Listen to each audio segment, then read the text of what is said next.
বেগুনটা ভাজছি, একটু বেগুনের মধ্যে নুন হলুদ দিয়ে দেবো,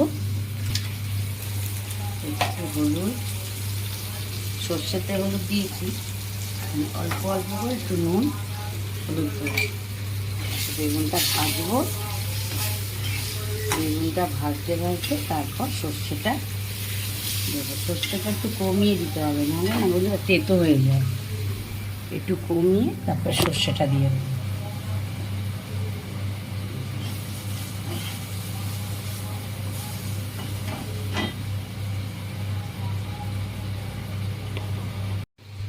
সর্ষেটা দিয়ে দিলাম,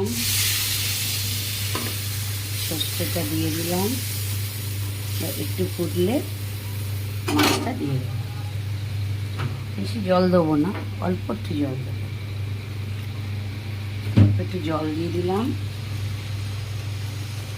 ব্যাস একটু ফুটলে মাছটা দিয়ে দেবো।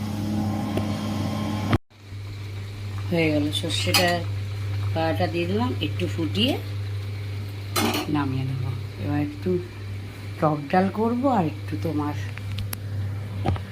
পটল ভাজবো। এই করতে করতেই হয়ে গেল। আবার সজনা নিয়ে এসেছিলাম কালকে বন্ধুরা, শুকিয়ে দড়ি পেকে গেছে, এনে আর কিচ্ছু রাখা যাচ্ছে না, পুরো দড়ি পেকে গেছে।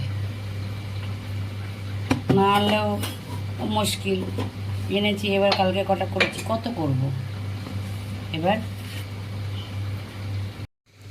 রান্না হয়ে গেল, উচ্ছে চচ্চড়ি করলাম, সেই ডাঁটাগুলো শুকিয়ে গেছিল, উচ্ছে চচ্চড়ি, আর এদিকে মাছের ঝাল বেগুন দিয়ে,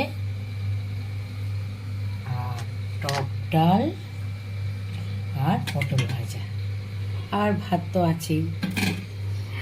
আর এই পটল আলুটা তরকারি করে রেখে দিলাম,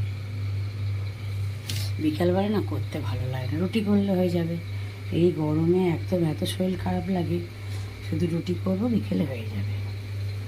রাখছি বন্ধুরা, যে এই রান্না। ভালো লাগলে কমেন্ট করবেন, শেয়ার করবেন, লাইক করবেন। রাখছি বন্ধুরা।